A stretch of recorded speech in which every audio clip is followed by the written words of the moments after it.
पतिं सुरगुरुं वन्दे जगत्कारणं वन्दे पन्नगभूषणं मृगधरं वन्दे पशूनां पतिं वन्दे सूर्यशशाङ्कवहिनयनं वन्दे मुकुन्दप्रियं वन्दे भक्तजनाश्रयं च वरदं वन्दे शिवं शङ्करम् ॐ मृत्युञ्जयाय रुद्राय नीलकण्ठाय शम्भवे अमृतेशाय शर्वाय महादेवाय ते नमः।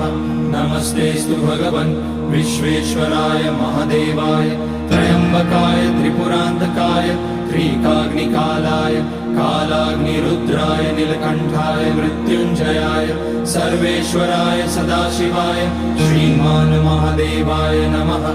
ॐ नमः शम्भवाय च मयोभवाय च नमः शङ्कराय च मयस्कराय च